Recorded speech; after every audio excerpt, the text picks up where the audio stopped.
Hey, welcome to Red River Podcast. Today we're going to talk about who? Metallica, the Yeah. band's most discussed in our Yeah, tenure. for sure. But they have a new record coming out and out already. And Hmm. whenever they release stuff, it's like a big deal. So Sure. this will coincide with our De La Soul episode that hopefully we'll record next week or something. Today we're going to talk about our top 10 favorite songs post the Black Album. Because everything else is, you could argue even to some people that the Black Album is a classic. Some people feel that way, and I think enough time has passed where the way I liken it to is like when it was the 90s and you would watch these direct to video movies and you thought they were terrible, but now Yeah. you've had like 30 years of terrible movies to compare it to, and you're like, yeah, the 90s were pretty good. Totally, man. And I've always said I didn't like the Black Album, this and that. Listen, the Black Album's is I don't like Enter Sandman. There's certain songs I never would like to hear again, or Unforgiven. I'm not Nothing Else Matters. I'm not into those tunes, but there's some crushers on it. And listen, I can't. I hate to sound like sometimes I'll be like, if it sounds like I'm hating on Metallica, I'll never hate on Metallica. Like Metallica's first four records are like four of the most important records in my entire life. They changed like if I can tell people where I was when I heard Cliff Burton died, like my grandparents will tell you about JFK or some shit. You know what I'm saying?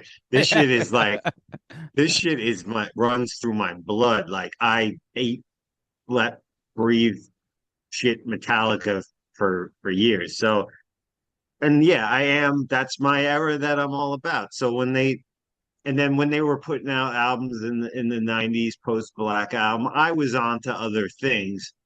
So in revisiting some of this stuff, like listening to Load and Reload, this might be the first time I really sat with them like ever in listening to front to back, you know what I mean? And or even revisited it forever. And so I was somewhere else, but like I don't think I was wrong on on a couple of these records, you know what I mean? Yeah. Like I I find this list is like very much, off of three records, So my list. I did the breakdown on the records. Because I mean there's only, so you figure, there hasn't been that many records. There's been Load, there's been Load, Reload, Saint right? Anger, Mm-hmm. Death That Magnetic, right. Hardwired, Hardwired, and then the new one, 72 Seasons. So right. that in 30 years, seven albums is not a lot, but I mean these songs are, every album is like, like the length of a Slumber Party Massacre, basically. Like, like all those movies. Yeah. So yeah, we were on to different things by the time, Metallica was everything for me. Hmm. When I was 10, the video for One came out, and it was like the first thing that they ever did. There Sure. wasn't like, you weren't like, maybe there was like an article in Hit Parade or something. You saw like a picture, or I'll never forget looking at the back of like, I would go to like the Wiz in Flushing, and it was when CDs had the long, that long fucking box, Hmm. and I would look at the back of Master of Puppets, and it looked like they were playing to the population of like the United States. Yeah. I'll always remember that. And I'm like, oh my God, this band is And like just so cool. and that's doing it completely their own way. Like no radio, no singles, no nothing, purely underground supporting them and stuff. And I remember getting Kill 'Em All at Caldor in Riverhead and sitting there and looking at the back of this record at these pimply faced 16 to 18-year-old guys. And I'm like, these guys look like people I know. They're not, there's no airs about this. There's no makeup. There's no filter. There's no nothing. This is raw shit. You know what I mean?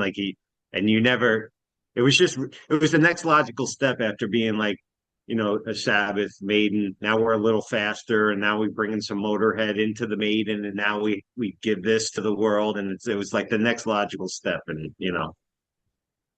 And the mystery, where you get it where you can get it. I remember the hoops that I felt I had to go through just to get a copy of Cliff 'Em All. Mm, I'm like, oh my God, it's all I wanted. I wanted yeah. Cliff 'Em All. I'm like, I fucking need Cliff 'Em All. And then when you get it, it's just that aura. I love the imagery on Injustice for All. I love all that Hmm. stuff, is really cool.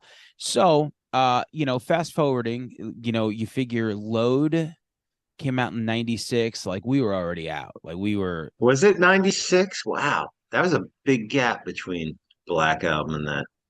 5 years, yeah. Yeah. Yeah. But we Yeah, we we we and were that was gone. a really we were gone. We were on to some other shit, which does happen in life. But also, I mean, Jesus, they a band that looked so, when that alt rock really owned the early 90s and everything had changed, and you know, they looked like a confused band to me. Like, they didn't they had these arty or like losing my religion looking videos and shit, and the makeup It's and the funny you say haircuts, that. and It's funny you say yeah. that because I'm gonna bring up REM as soon as we start talking. But Okay. they yeah, so you like to think that your heroes are not, they just they won't do what a lot of the bands did, which is like, Hmm. oh my God, like Kiss is like, I need to figure out what to do. Kiss is like, we're gonna come out, and rip off the New York Dolls or whatever they did. Then they're like, oh Hmm. my God, disco's big. I guess we got to go do disco songs. Like, oh my God, I guess hair bands are in, so I guess we have to do like what Poison's doing. Oh my Yeah. God, no one's paying attention. I guess we're just gonna like look tough and like do, put out the album Revenge. Revenge. Yeah. Yeah, so everything that they do is just to like, like dick ride. Keep up with the Joneses. Yeah. Yeah. Yeah, and Which this band wasn't that kind of band, you would think, but you would think you would but you listen, you know, I yeah mean, what are you gonna do? You do see though in those pictures, and Davey mentioned something, but like Jason always did look like you could almost see through the picture, like I don't know how much longer I can do this. yeah. He had Echo on the brain, that's for sure. Echo Uh brain. so yeah, man, let's do this. Let's just give our 10 favorite yeah, post Black Album tracks, and then at the end, maybe we could just kind of go through the new album a little bit, because I listened to it a few times and I like it a lot more on the third listen for sure. So what do you have? Going and working on this whole thing, like I definitely changed my tune on a couple of Me things I too. felt, and it was like I said, this was fun to sit with a couple of these because I haven't. I am completely my initial reactions towards, and I also reinforce Load, Reload, and Saint Anger. My original feelings toward them remain. Yeah, Like those me three too. records are fucking terrible. But anyway, They're um, pretty bad. they're fucking terrible, man. Like Yeah, terrible. There was almost I have no songs from any of those ones. But I anyway, I, I do. uh, there was some that I'll mention it later. That I was dabbling in. But I'm gonna go with number 10 from 72 Season, the Chasing Light uh Oh song. wow. I really liked it. It's a good riff, solid track. It's got a interesting chorus vocally. Um, it's a little repetitive at some points, but overall it's good. And I think James sounds good on it. Like his I was thinking about Hetfield. Hetfield's got like a real like he's not the best singer in the world. He's good for what they do, but he's got a range that he has to stay in He has a to range. work Yeah, that. yeah, When he yeah, gets a little higher than that and the shit starts cracking up, it loses it. You know what I mean? Or yeah, when he's like talking low, he's got a zone that he's got to be in to make that shit work. And yeah. because And I what? know he's had vocal problems, like he fried it out and shit. Though I mean, and he's old, you know what I mean? But it works on me. Cool. Yeah. So that's your number 10. Yeah. Yeah, he definitely has a range, and he definitely disregarded that whole thing during Saint Anger. There were things that he was doing on that record where I like some of the things I revisited. I was like, you know what? I'm glad I did because I was a little harsh towards this, and other things I was like, this is so bad. This is worse than I remember. Like it was just so unbelievably bad. And I had a conversation with Rick Jimenez as a side note, and Yes. we were talking about the new album, and he said one episode we have to do with him is top 10 most ridiculous Metallica songs. I saw him write that. We hit, yeah, we got Yeah. to do that. Yeah, that's gonna be good because there was a few that I came across. But my number 10, funny enough, is off of Load from 1996, Hero of the Day. Hmm. Now, I this song does not sound like Metallica in any way. And I think maybe that they really experimented on this album, and I would say most of it completely failed. And his vocal range and certain things like Ain't My Bitch. Like when James Hetfield starts singing, sometimes he reminds me of Michael Jackson. Like a lot of these he's like the metal Michael Jackson because he's just like a lot of like yeah yeah like it's like Yeah. yeah it's Oh just like yeah, he's Michael the king of Jackson. yeah.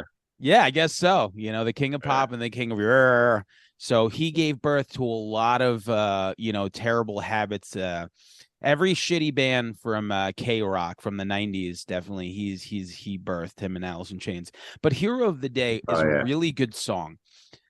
It's very strange, like it gets really heavy at the end, but it's a really good song. Like it's genuinely, if you listen to it, it's a really fucking good song. And if you're listening to this and you haven't heard it in a while, go listen to it and forget the fact that it's Metallica and just listen to it as like a song. And it's a fucking Hmm. great song. So that's my It number is a 10. well-written song. I Yeah. agree. Yeah. Number nine. My number nine is All Nightmare Long from Mm. Death Magnetic. Um, I this, it's funny, like this was always like one of the standout tracks from You know that what? record when I first heard it. Let's go back to that because I have it higher up. So Okay, yeah, yeah, when I bring it, absolutely, then we'll talk about it. So totally. um another one from Load at number 9. Until It Sleeps. Okay. Until It Sleeps could have been an REM song. It could have been an REM song. It looks like an REM video. There was a lot of Totally. there was a lot of things that they did, especially like the bridge. It's a really fucking well-written song. Like it's a genuinely well-written song, and I feel like they did a lot of cool stuff on this record. But those are the two shining lights for sure that like if the rest of the record sounded like that, I mean they could have just started a completely different band because these two songs, I just think that they're very good songs. And if you're going to try something different, you figure Load has 14 songs. I would say the other 12 are terrible. Did you ever see the video for Mama Said? I think King Nothing isn't doesn't have a bad riff in it. No, Not great chorus. that, but and that song and until it's I would agree with you too about the song craft of Until It Sleeps, but that video is burnt. The Until It Sleeps video, and I wasn't even listening to them at the time, but when they were debuting a new Metallica video, I was always curious, you know what I mean? Always. And that shit still sits with me like so unpleasantly when they're cutting to all of them and they're doing the arty moves and grabbing their faces as the mascara's running down and looking all like losing my. Well, who was the guy that directed all those fucking videos? And was that Anton Corbin? I was going to say Uh, Anton Corbin, so I don't know if it is, yeah, but if I was thinking it and you were thinking it, then we'll say yeah. Anton They were Corbin. like, "Get me the losing the religion guy." Slap some makeup on these boys, and like Or it just like was so Depeche fucking. Mode, maybe like Walking in My Shoes might have been him as well or something. So, and Yeah, there was a theme there, and I think he did he might have did heart green, shaped box too. green jelly, Three Little Pigs. I don't think so. But yeah, but uh, yeah, load. Okay, so Until It Sleeps, blah blah blah, and those are the only two things. Did you watch the video for Mama Said? I didn't even know there's a video for it. No, So no. it's literally like James's solo album.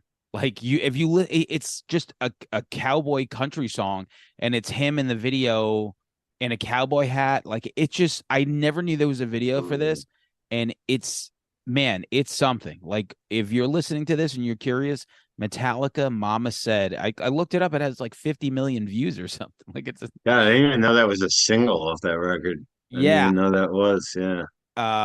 So yeah, at 50 million views, and I'm sure 49 was just in complete shock watching it over and over again. Like, so that was my number nine. So what's your number eight? My number eight is from what is by far, in my opinion, the best post-Black Metallica album, Hardwired to Self-Destruct.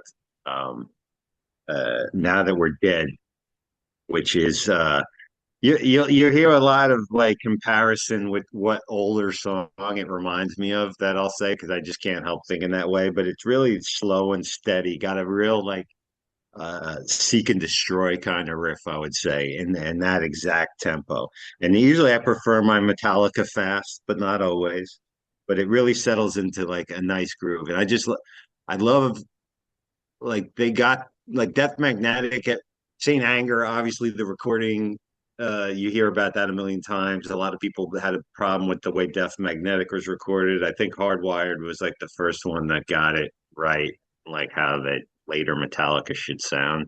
And Now That We're Dead, that's my All number right. eight.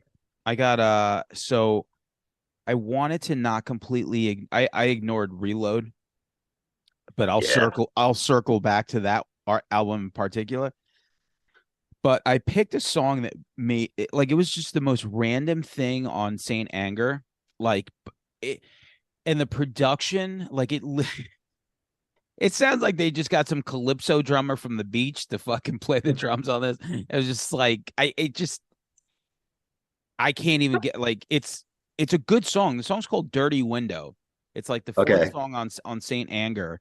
And it's Hmm. just like a really cool, like once again, something that they tried and it was different, but it was still like super heavy and a well-written song. It's just once you get over like that steel drum sound that they got going on, I wanted to shine a light on that song in particular because I know Saint Anger is just bad. It's just It's so bad. so bad, man. It's you know what, and two, and this last time I listened to it, and God, I couldn't tell you the last time I sat with that record from start to finish. Like shit was like, whoa, man, this is really bad. But I was like, God, the drums might not even be the worst part of this record. Like, His there's so much wrong with it. His vocals are his terrible. singing are his singing, like his singing is very like I don't know what they were trying to do. Like he was trying to go like heavier, more emotive, or like angrier or Well, something. they just, I mean, shit. I mean, look at you watch the movie, and like, thank God, at least the only good thing that this era gave us was that documentary, which is still a Oh. fascinating watch. But like, there was just another confused era of theirs where they were trying. That was another keeping up with the Jones. Kirk, no solos, because System of a Down doesn't play solos, and that shit's hot right now. Like it was very much like that. And James is going through his whole rehab thing, and his going through a lot of childhood issues and that shit and singing. But man, his voice cracks like crazy. And Yeah. Lars gets all the smoke for that record being fucked up. But like, there's equal blame to be passed around. You know what I mean? I'll give all the blame to Bob Rock completely for Yeah. just being like what it like because he was like they gave him co-writing credits. It was the three guys and then him. Yeah, I was That was watching. just a go ahead. I was gonna say like a sidetrack. Showtime added the Anvil documentary, and of course, at night if I don't want to watch something that new, I'll watch Sure. something old. And I put that on, and I totally forgot. Just like it was almost extra painful rewatching it. But I love in the beginning where they have the talking heads, and like Lars is one of them, where Yeah. they're gassing these people up to like, oh yeah, yeah, Anvil, they were like everyone loved them. And it was just like, I don't think Yeah. so. Like they got I like don't know, Slash. bro. Growing up in that era, I don't know anybody repping that was repping Anvil. Yeah. Anybody. Like, unless you had like brain damage or some shit. Cause like Yeah. that Like, and I love the story, of course you have to root for these guys or whatever, but like fucking they were terrible. Like, They were pretty fucking terrible, and it was so much fun to rewatch it again because of the passion. And there was one thing yes. that really stuck out to me was the obliviousness or the cluelessness of the singer when they go to the festival and he starts talking to everyone. He's like, "Oh, there goes Tommy Yeah. Aldridge, there goes whoever," but he's talking to Carmine Appice, Mm, and he's like telling him this story on camera. He's like, "Yeah, we remember this time we played with you guys in the 80s, blah blah, and you were like trying to like fuck this girl, and all of a sudden she wasn't having it." Like, I forget the story of what it was, but once he said you were trying to like get with this girl and she like turned you down, and he was like, he looked at him like, "What are you doing on camera?" Right? And he's like, "Nah, man, I don't remember." He's like, "Yo, good seeing you," and he just walked away. Like, but of course. it's so unbelievably amazing that he's so into talking to Carmine that he doesn't even care what story he brings up. Like, it's just like, I'm talking to you, and it's like so clueless that anyone would know, like, you're on camera. Oh, never bring that up. Why would you ever bring that Mm, up? And he's like, no, of "Peace, gotta go. Don't know you." course he Uh, doesn't. so number seven, eight, I don't know. Number What are we up? seven. I got Lux Eterna from 72 Seasons. Do you have that later on? No, No? Okay. Um, this was one of I don't remember what the four singles they released going. I think this was one of them. this is the Um, first. The first. this was, right? Yeah. It fucking cooks. It cooks. It's tight. I also like that, and not to be one of those people, that like, for instance, like when Terrifier 2, people bitching about the length of it, you know what I mean, as a criteria. I The length of something doesn't bother me unless it's like, uh there's things that should be left out. So when Metallica every now and then will make a tight 4-minute track, I think it's a good thing. This Because I was think like on 3 minutes, I think.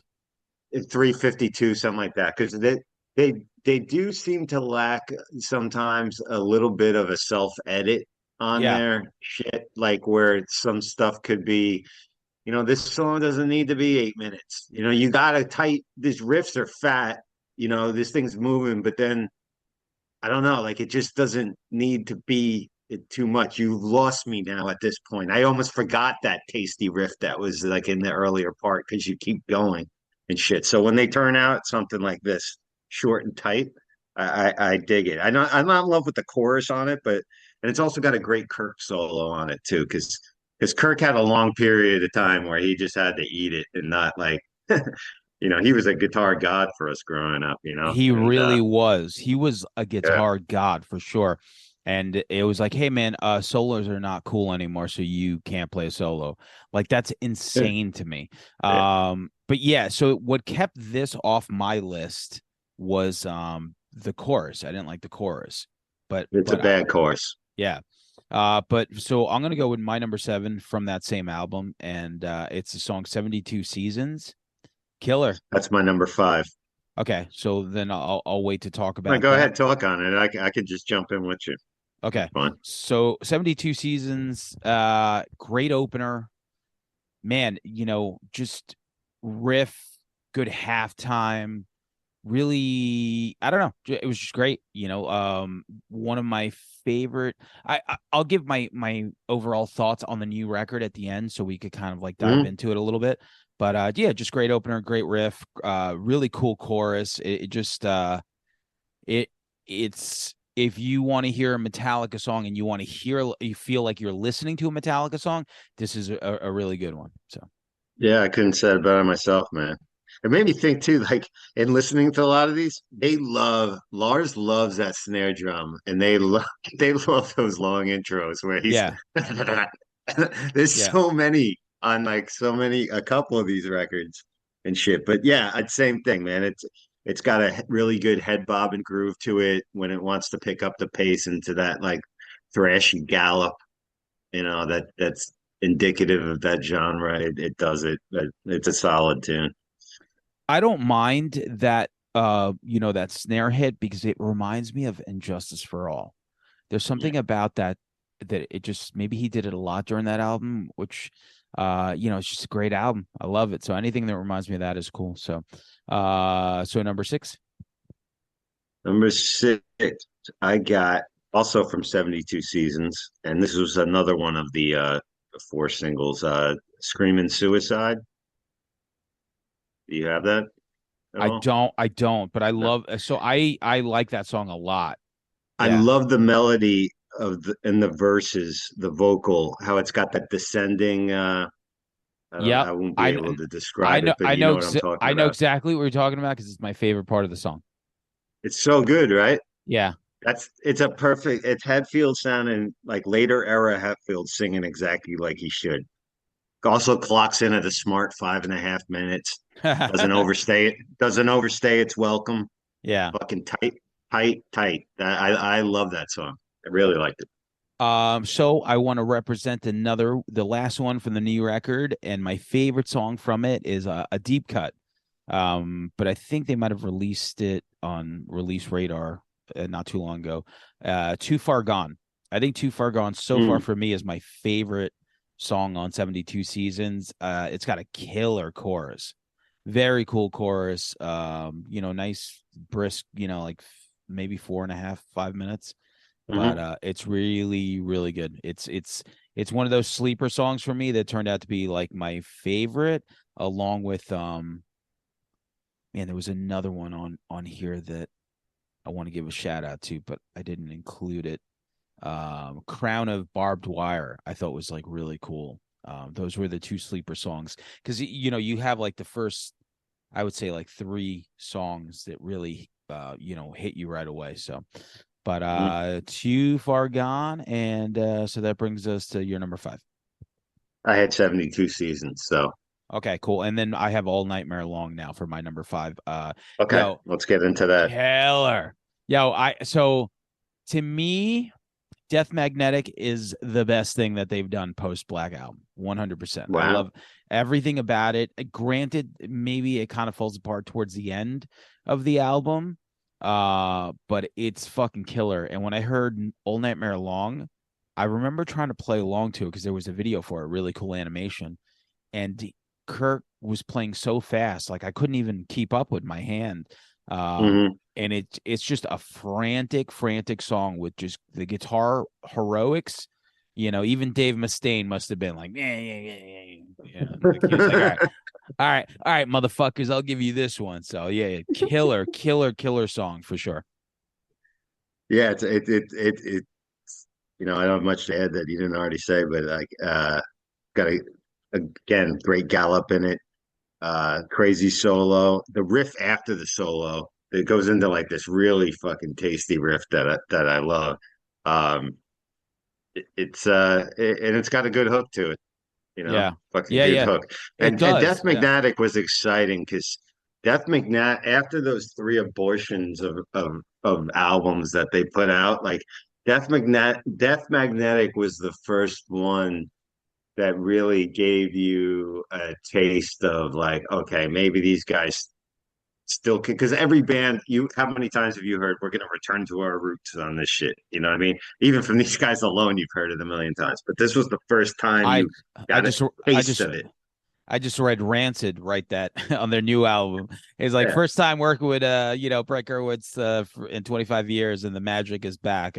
But I get it. Being in a band, you do always feel that way. You play, and once you start working on new songs, you're like, "This is the best shit we've ever done, man." So How I do you get it. like, and this is the Rick Rubin record, right? Yeah, And I how do you like the production on it? I don't mind it. I think it's awesome. Yeah. I think it's Because what yo I remember, love like it. a whole thing where people like had like, or somebody remixed it and they put it out like in on YouTube or whatever. And I don't remember what everybody's bitches about everything and shit. I was Wherever always hoping though that they did once. Like I always wish they did another record with Fleming Rasmussen just once, just to see if how that would go. Like I wonder if they ever considered it. Because he was still working, making records and shit. Like it there, just there there is nothing sonically about those old records that sounds good.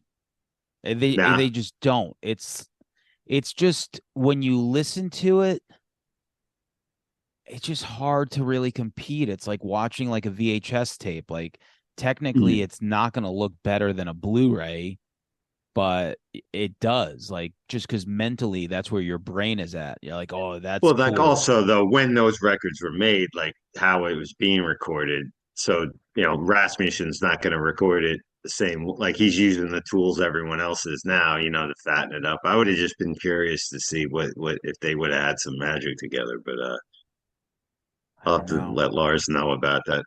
What I think. Lars, if you're listening, holla.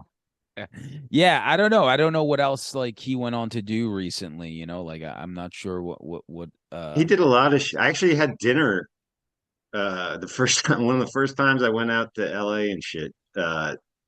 Jeff's Fab's sister was friends with someone, and we went out to dinner, and Fleming Rasmussen was at the table. And I did you remember punish being him? like, "How? What the fuck? No, I'm very polite, man. That's Yeah, why. yeah. That's why I'm a stage potato that gets, that still gets tickets." Yeah, yeah, yeah, yeah, yeah. Yeah, you never want to punish you just don't invite a punisher, but goddamn, I'd be thinking the same thing. Like, I think I should write a book maybe about yeah. like you know, how to I do just that properly. yeah. Just be like, Grow hey, up with somebody that does really well in the business. First, first step one. first and foremost, for all you kids listening, if you see a friend and he has some sort of talent or she, stay close to them and just Yeah. wait for them to blossom. And then from there, eternally, eternally sleep on their couch for now. Yeah. Yeah. So that's five. So what's your four? My number four, also from Death Magnetic. This was just your life, the opener. That's my number one. So let's Is it? save that Okay, one. let's Yeah. hang on to that one. Sure. I have moth to a flame, number four. I got that at number. That's my later on, I should say. Number two, actually. Okay. Yeah, let's Yeah. talk about it then. All right. What do you got? Uh, yeah. So Hardwire came back. I love the opening track. I love all these songs on there. But there's something. There was like a lot of stuff in the middle that I feel like maybe they were trying to maybe not cater to like the Black Album fans, but there is a lot of like that DNA in Hardwire. Hmm. Um, but this is just a killer of a track. This is great chorus. Like that's what I remember. Just a really cool hook and just a ripper of a song. Moth to a Flame. Hatfield sounds great on this song. Great. Yeah. And Lars does too, man. I'm not like ever one of those people like I do not like the shit on Lars automatically thing. Cause listen, back in the day, dude, Lars was like everybody, was pre-Napster and whatever happened there and this and that. And yeah, he is not Charlie Benante. He is not Dave Lombardo. He does not have or Gar Samuelson, even like the earlier Megadeth drummer who had a jazz feel. He can be a little loose with it and stuff, but that's kind of like his appeal and style. And when Lars was out there ripping back in the day, and nobody was talking shit. Yeah. You know what I mean? Nobody. Also, He he he can how hang. many people, stood up from the drum kit and pointed, very important. Did a lot of that stuff. A lot of standing up, which a lot of drummers didn't do. So Yeah, that's true.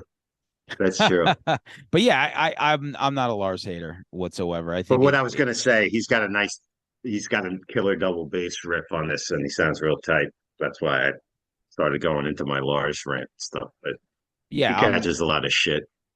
he does, but I think a lot of people just don't know, and it's like a pile on, and sometimes it's funny. I get it. And also, I don't think he gives a goddamn at all. If anybody doesn't give a goddamn about Yeah, what people think of him, because that guy, you know, yeah, he's doing. Metallica's interesting because it's like, I'm sorry to cut, I like James and Lars do not look like they're a fun hang. Kirk and No, Robert, good time probably. yeah, Probably shoot the shit for hours about all kinds of nice shit. I just listened to Rob on an old episode yeah. of WTF, Mark Maron and shit. He was on with Flea promoting the Jaco Pastorius doc. And it's an old episode, but what a nice dude, Like I they heard just seem him. so cool. I just heard him on Turned Out a Punk. with Mm, Damien from Fucked Up, and it was cool, man. He just, I mean, the fact that he even did that, he's like, oh, I'm yeah, promoting 72 seasons. It's like, I mean, do you even need to? Like, what do you yeah. like? But he's like talking about suicidal and like, like all his like early stuff, and just a really, really cool guy for sure. He seems like a great guy. And when that in some kind of monster documentary, when him getting the job is like one of the most feel good like fucking moments in a documentary you'll ever see when they offer him the gig. The day Infectious Grooves died is the way I like to look at it. I like to remember it that way. Uh, but The plague that makes your booty move. so number three. I don't know. I got confused. Yeah, I had four. I had This Was Just Your Life, what you got later. Yeah. Then you went into Moth and the Flame. So my number three is Hardwired to Self-Destruct, the title track. Another one when they dropped out. This was the first release, I believe, right Yep. before Yep. the album, and I was like, oh shit, this is a ripper. This is like this is throwing it back like Whiplash kind of style. You know what I mean? And that's the way I like my Metallica the most. Uh, great thrash riff.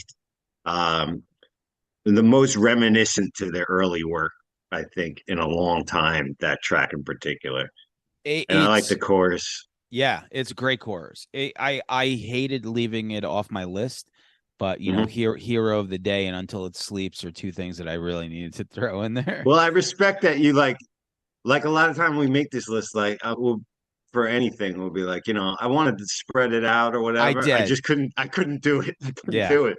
I get it. I completely get it. But leaving that track out, it's such a badass track, and Yes, I love it. I respect that. Number three for me is The Yeah. Day That Never Comes. That's off of Hmm. Death Magnetic, and Yes, everything on there. You know, I think that's where they were like really like, hey, let's. I mean, you know what? And it was with Rick Rubin, and Rick Rubin probably made them listen to all their old albums and was probably like, hey, just remember what you guys used to do, because this song is like a culmination of like, it sounds like a combination of like one sanitarium and like fucking Fade to Black, but like just hmm, really, it's a really good song, and then it like kicks in the middle.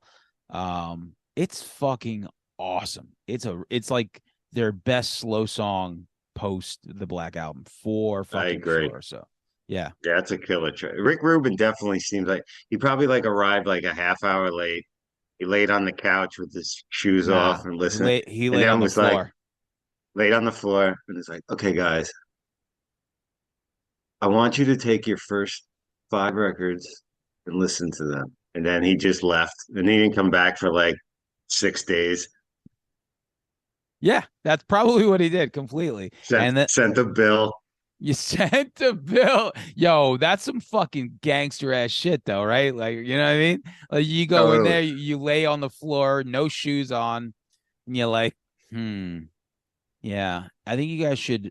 I feel like he did mention it on a podcast or somewhere where he told him that. I feel like it was I'm pretty sure it was Metallica where he's like, "Hey, remember what you guys used to do?" And he fucking made them listen to like everything, because when you listen to Death Magnetic, there's a lot of that.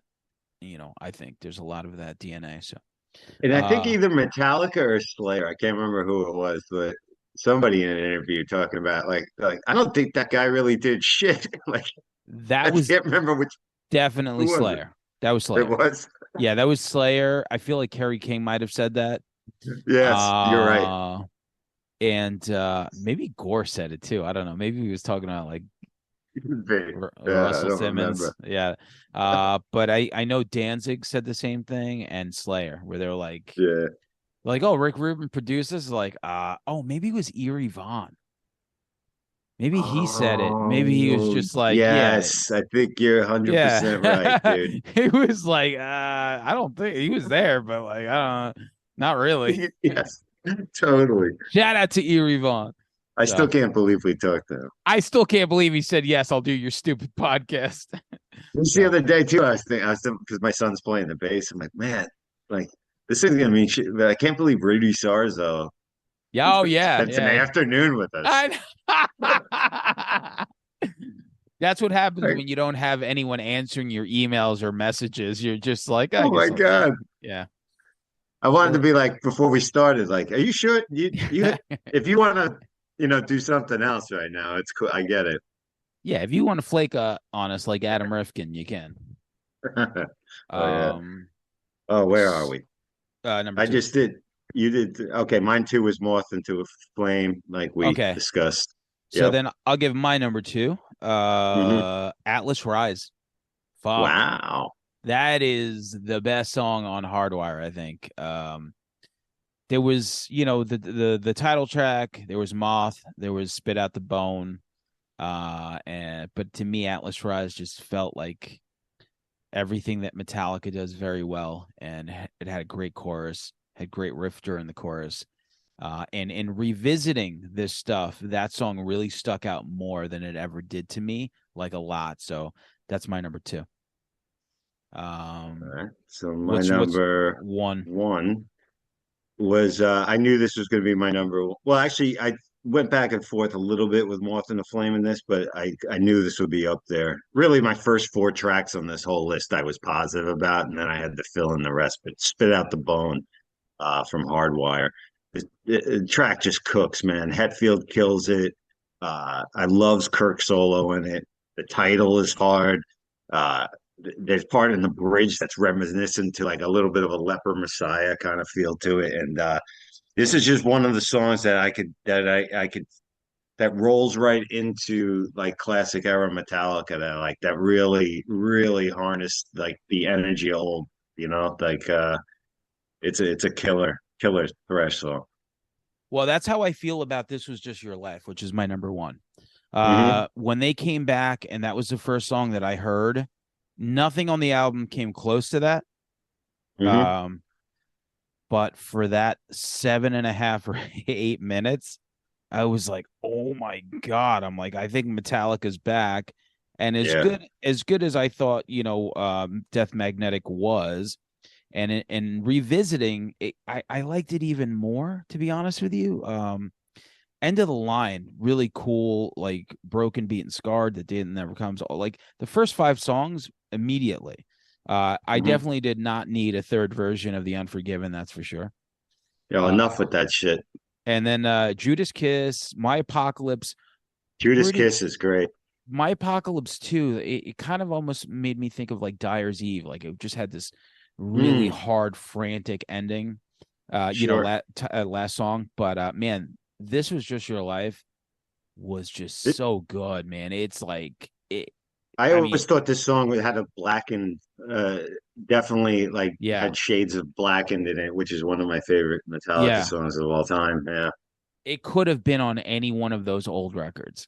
That song could have been absolutely. on any one of those old albums, and it would have been like, okay, yeah, that's that track right there. So, That was yeah, really my criteria is like the songs that would and again like yeah people will get on like oh well they're people can't deal with that they grown or they change it's not and it's hard like when you make your first five records like massive fucking classics like epic for the ages first five out the box I mean that's a tough act to follow man. it is, and all of them were very different. You had the early '80s, like punk thrash of Kill 'Em All. Mhm. With just killers like Four Horsemen, No Remorse, Whiplash, and then they kind of like kicked it up a notch, something very different with Ride the Lightning, and you hear that stuff, and then you hear Fade to Black makes someone like For Whom the Bells Toll. Like that shit Mhm. probably sounded so sinister back then. And then they kick it up another notch with Master of Puppets, like you get Battery to fucking Master of Puppets, Disposable Heroes, Orion, um, you know, killer. And then they're like, okay, well, I guess now we're gonna like prog it up a little bit and we're gonna have these like extra long songs with like different like time signatures and riffs and stuff with Injustice for All. But you have everything from Blackened to Dyer's Eve, but then you have like the slowness of like Harvester of Sorrow, Short of Mhm. Straw, Eye of the Beholder. Um, really cool, just very cool. And then from there, they're like, okay, well, you're right. So like that's like a 10-year, yeah, so 83 to like 91, like 8 years of like, doing all that shit. And I get it. You're probably like, all right, well, what are we gonna do? Like maybe we'll just try to like work with a producer and like work on, you know, Hmm. straight forward songs. And Enter Sandman, I guess I liked it when it came out, but boy, if I never heard that song again, I it's just not like, I guess it's good. Like maybe it is good, but anytime I think of like him at us tonight and they're on a Snow White, like It's a yeah, fuck that song and fuck nothing else matters too. It's just like listen, they wrote hits that got played overplayed like a lot of fucking things, and I saw and they're just I still think "Sad but True" is the best song on that. "Sad but sad, True," but truth I still is love that. great. Then you have the deep cuts of like "The God That Failed" of Wolf and Man. Hmm. "Holier Than Thou" Wolf is and really Man good. is killer. Holier Yeah. Than Thou is a good song. Wherever I may roam. So I did my breakdown. So I had two songs from Load. Hmm. Um, Terrible album. Just really a band experimenting, and it's just like when they're not busy rocking, they make songs that sound like I mean they sound like Godsmack B-sides kind of almost. Like it's pretty bad. Uh Yeah. Zero songs from Reload, and I'll tell you this. I will go to bat for the song Fuel. The worst part about the song Fuel is not the song or the song structure or the melody, it's James's singing. Oh, James singing is like it's so cringy. it's so over the top. You know, like just like what is going on with that guy right there? But the song is really cool. Cool riffs, great chorus. It's just the vocal is so terrible. Even the memory remains like very different. Kind of cool. All right, but like goddamn, I That had to Marianne Faithfull shit, just to have her on it, yeah. it sounds insane. You know, Yeah, yeah, it yeah. I thought she did it great on it. it just doesn't mix with me. It was just kind of like it felt like let's get this legend on here just to get her on there. But yeah, and I mean a lot of their lyrics could be like real juice, but the like so what he desires like fuel, like gasoline, like that's why what Yeah, does that even yeah. mean? If you will get He yo, desires it.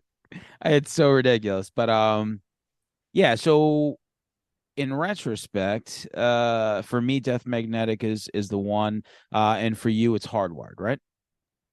Definitely.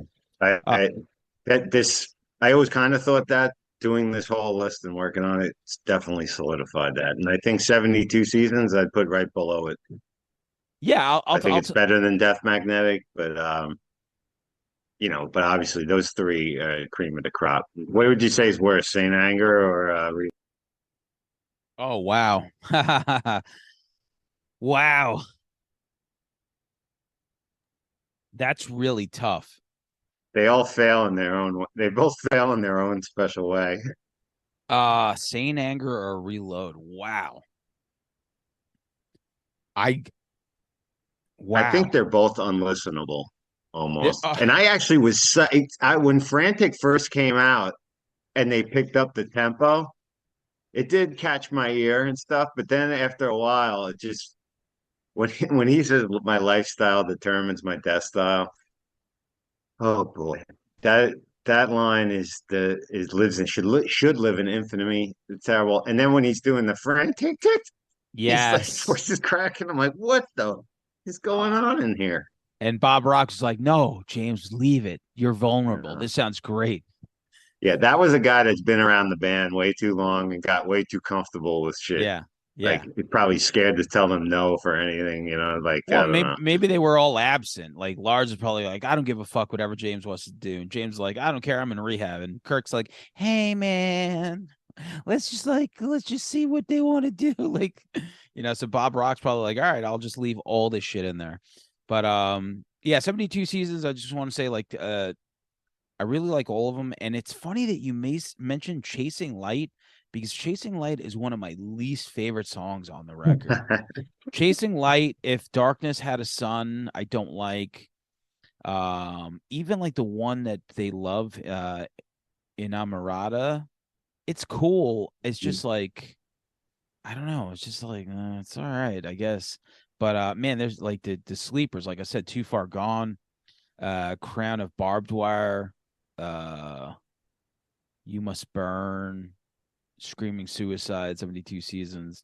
And you know what it is too? Like, I gotta say, maybe because they spend so much time in between albums that they do want to give you like fucking, almost 80 minutes worth of music, but it's too much. It's It's way too much. it's too It's way much. too much.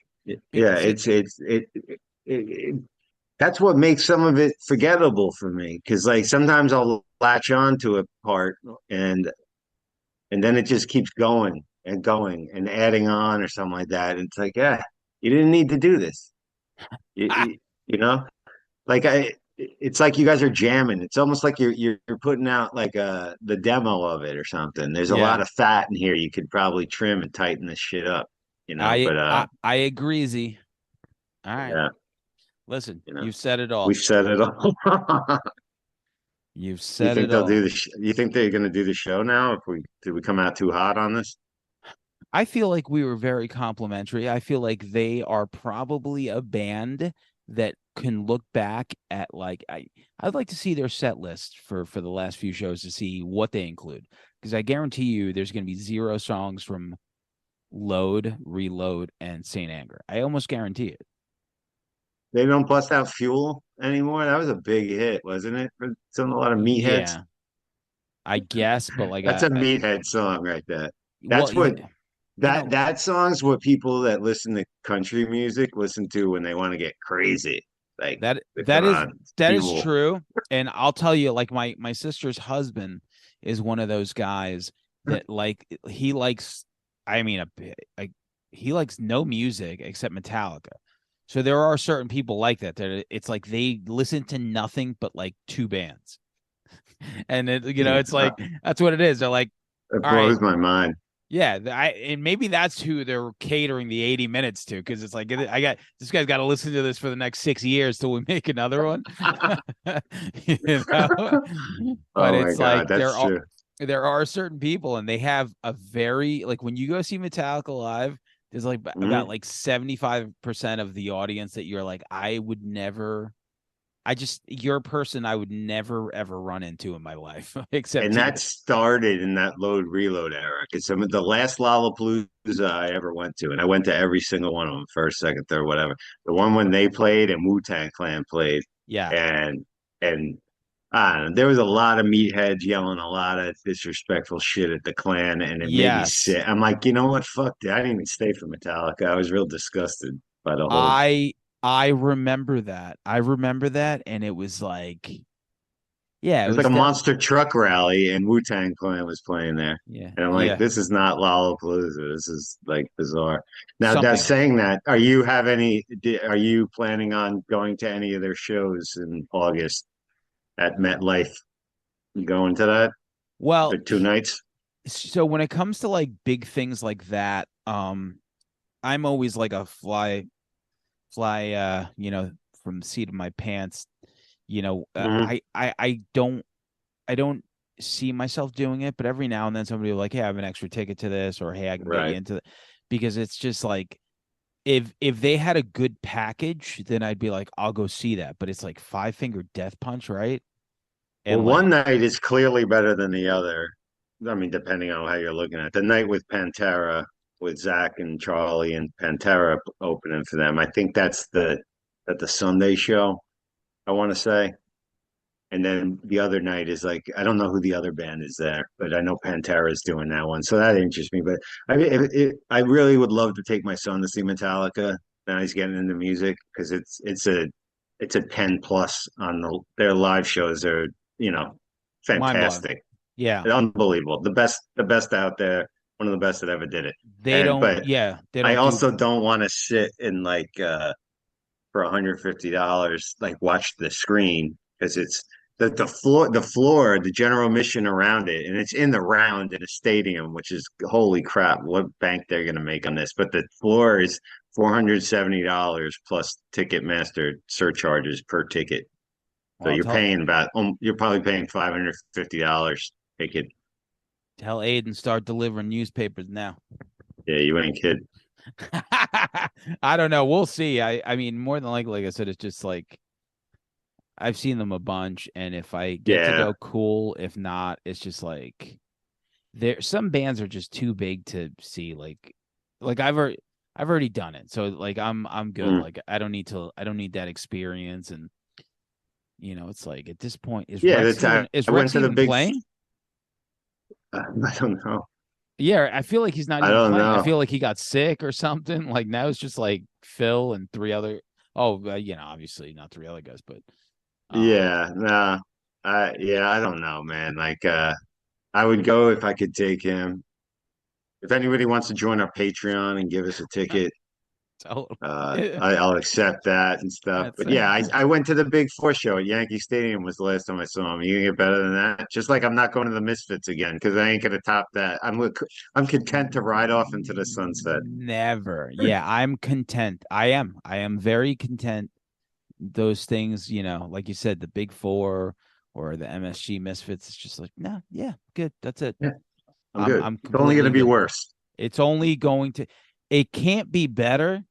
So even if it's just the same, it's like, oh, okay, cool. Like, and like I feel like Danzig is probably not going to kill it every single night of that tour. Call me crazy. No, no, he's on borrowed time. Call me crazy. I don't think he's gonna do it. So, but all right. Yeah, Cool. Metallica in the Metallica. books again. Later.